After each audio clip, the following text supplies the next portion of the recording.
Welcome to Board Game Empire. We're going to be giving you a brief overview and our thoughts and review on Jekyll versus Hyde. So this is a trick-taking game where one player plays Dr. Jekyll, the other player plays Dr. Hyde, and it's a push and pull trick-taking game where you are trying to, as Dr. Jekyll, keep this, which represents Dr. Hyde, I believe. You're trying to keep that from reaching the end of this track by the end of third round, whereas your Dr. Hyde, you're trying to reach this circle before the end of the third round, and that's the win conditions. So you're going to be dealt 10 cards each, and you're played, like I said, over 3 rounds. These will start out up here. These are the, basically tells you which colors are trump in the game. So the first card play, so to start out, first round, each player will trade 1 card. Second round, you trade 2 cards. Third round, you trade 3. If you have more than 1 potion card in your hand, you have to include at least 1 potion card when you trade cards. If you only have 1, you can keep it. So, wow, you got a lot in your hand. So he would have to share at least 1 of those with me. Well, for round 1, you'd have to give me a potion card. So basically, whichever side it's on, that person goes first. So he would go first since the little statue thing is on his side of the board. The first card he plays, so it's a green, that becomes the number 1 slot there. So when he plays a color, if I have that color, I have to play that color.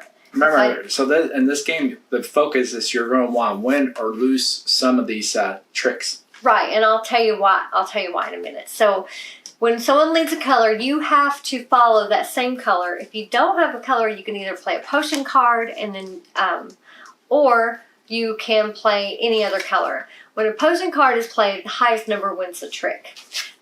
When it's played color versus color, obviously the first color played is dominant, and that one plays. If there's a tie, then it goes, I think if it's a tie in numbers, then it goes by the colors. And then these will come over as players play a different colored card. That will decide which ones go first in those spaces. So you're just going to keep going back and forth between player to player throughout the round. There'll be 10 tricks in every round. At the end of the round, you count how many tricks each player took. So say Jekyll took 6, Hyde took 4. The difference between 6 and 4 is 2. So this statue is either going to move 2 spaces towards Dr. Hyde if he got the most tricks. If Hyde had gotten 6 and Jekyll gotten 4, it would move this way. If it was, say, here, and Jekyll got 6 and I got 4 as Mr. Hyde, it would move backwards too. So it's always moving forwards or backwards based on the difference in the number of tricks to the favor of the person that had the most tricks. And you do that over 3 rounds, and if it reaches the end before 3 rounds, Dr. Hyde wins. If it doesn't, Dr. Jekyll wins. So what did you think of this game? So I do like the components in the middle piece. It's really cool. It's quite heavy. You could probably knock someone out with this. Yeah, that's a really nice Not component. kidding. It's really nice. It's got the 2 heads for Dr. Jekyll and Hyde. And the cards are well made. So everything's good as far as components. Replay value, I would say medium. It's or too low because it feels repetitive after times. And there's not that many cards, so and the cards really don't have that many effects or anything. It's just high, low numbers, except that potions. So there's not really that much strategy. Also because you're dealt the cards, so there's pretty much that aspect of it's just luck based. Then there's also the mechanics. Like I said, it feels very luck based and lacks a little bit of strategy. For me, I'm giving this a 5 out of 10. I wanted more, especially because we played, the previous game, the one... Dracula versus Van Helsing. Yeah, we played that one first before we played this one, and that one feels more of a strategic game and feels more of a what we enjoy in games.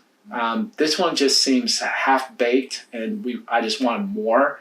And so 5 out of 10 for me. What did you think?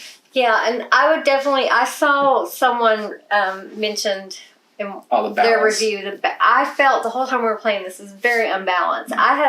It was Hyde. It was very easy for me. I felt like I had an advantage, and they said the same thing. The stronger player should play Jekyll if there's a stronger player, because I feel it is a little unbalanced in that sense.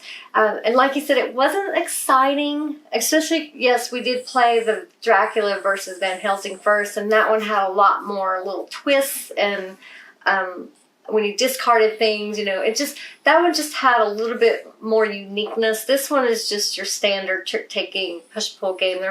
The only twist in this game is the potions based on what color card was led, is the effect that happens when that potion is played. And they didn't send the English rule book, and I don't have that up on my phone right now, but we had to go online on Board Game Geek to get the rule book to learn how to play this game. But yeah, I would give it a 5. It was okay, but definitely not a game I would really want to play again. And I could see how, I'm not saying it's a bad game, it's just not our cup of tea, and I feel there's many more games similar to this. It just did it better. Yeah, like the one after this that we just Dracula versus Van Helsing. Yeah, we'll be posting both of these around the same time. But so one good thing I will say, like I said with the other game, I was down with my back, so we played this in bed, and it's a great game. If you're traveling or you have a small space, it's a great game, very quick to set up, very easy to teach. I will say the good things about it. I mean, if you like this type of game, you would probably love this game. And it has, like you said, very nice components. This is metal. It's very nice. Just don't throw it. So, very well-made game. And so we will put the link in the description if you want to check it out for yourself. Feel free to leave any comments. Thank you so much if you're already a subscriber. If not, we hope you'll think about subscribing. Thank you so much, and we look forward to seeing you next time.